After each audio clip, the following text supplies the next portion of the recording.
Cringe to myself. I'm like, what am I doing? I'm a senior. I've been trapped before, you know. Why am I leaving my feet? Way over his head. I'm never worried about Arch when Arch makes a mistake like that at the end of the game. But it was so uncharacteristic. I kind of knew that the pressure was getting to us a little bit because he would never do that. Carolina's crawled back into it. A 10-3 stretch. Got it down low. Johnson. And it's down to one. It was a big-time basket, so now all of a sudden it's one. It just felt like at this time, all the momentum was going to Carolina. So we're up 3 here, 32 seconds. Page misses a layup, and he gets his own rebound. Page was so tough at the end, man. He played like a champ. That was actually my favorite basket that I scored in the game. I know a lot of people talk about the double pump shot. I just remember being shocked when I missed the layup. I wrestled it away from the guys and got the layup, but you just gotta will something to happen. You gotta congratulate these guys too, because they went to the free throw line and made their free throws down the stretch. 13 and a half seconds now. All we're talking about is switch everything, no threes. Gotta have an awareness for Marcus Page. He can take those big shots, not afraid of the moment. In my mind, coming out of that huddle, like I was getting a shot, and this was my moment. This does sting a little bit, only because this should have been a steal, man. We're gonna have to do something from the outside now. If he just stand there, the ball hit him in the butt. Every time I watch this, I can't believe he doesn't steal this pass. We had a hot hand from I remember talking to Joel. He told me he knew I wasn't open, but that ball was coming that way. He's like, I knew that's what Coach wanted. I was getting the ball. I was going to find a way. Gonna have to do something from the outside now. It's Page on balance. Puts it up.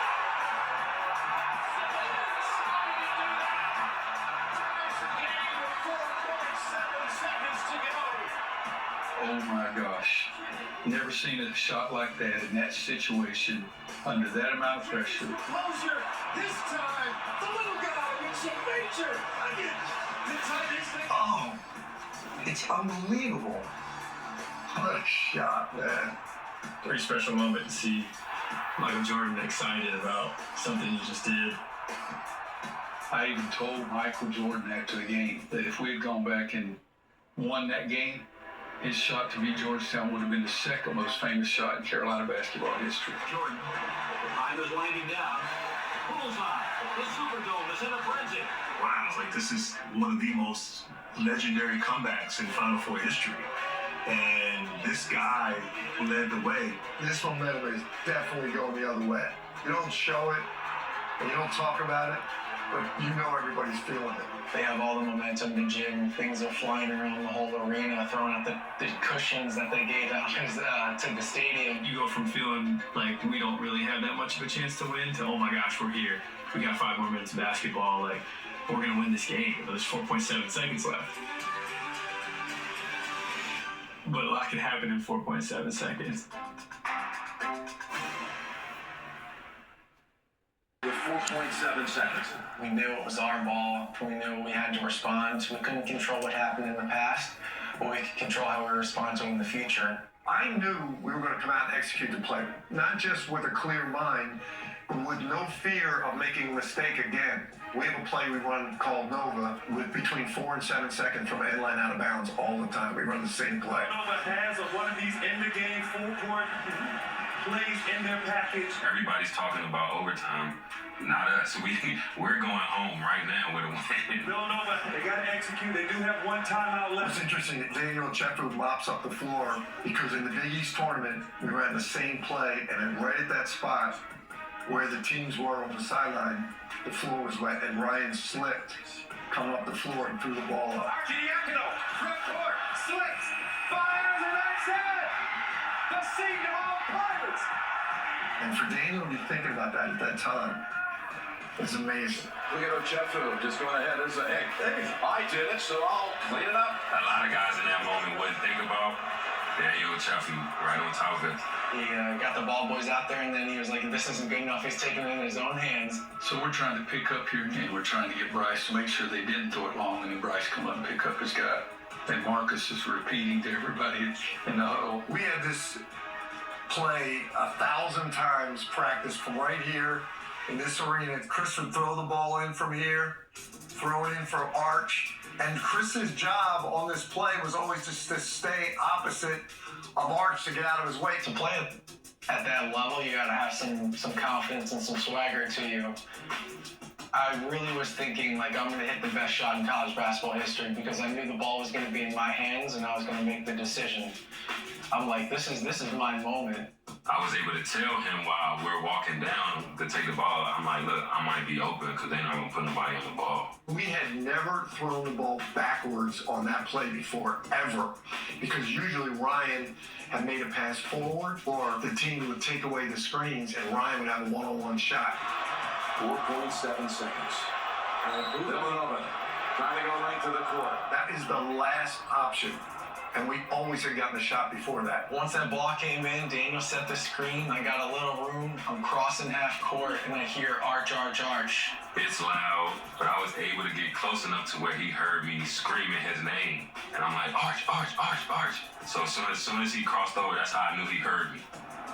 So as soon as I saw that, then I was just, kidding apart. Got to shoot. Kris was in perfect position. I saw Kris catch it, and we practiced this technique. 1, 2, lift. And he had perfect technique. He stepped into it. When I saw him get into that perfect rhythm right there, I thought, this has got a shot. We all know he shoots with such confidence and swagger that he shoots and he thinks it's going in every time. 4.7 seconds. Villanova trying to go right to the court. He got to cheat the Akuma. 3 seconds at midcourt. Jenkins gives it to Jenkins for the championship. Yes! Villanova! Phenomenal! The national champions!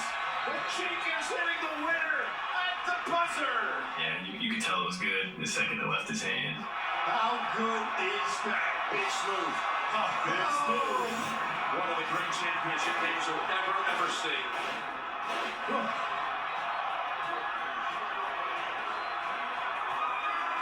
It all happened so fast. It was shot, bang, confetti into the bottom of the pile. So it was all like a blurry, epic way to win a championship.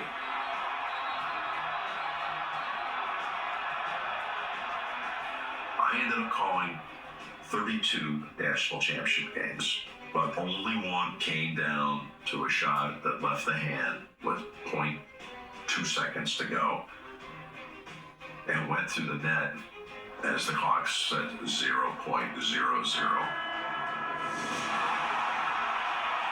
A relief came out of my body that I never knew was there.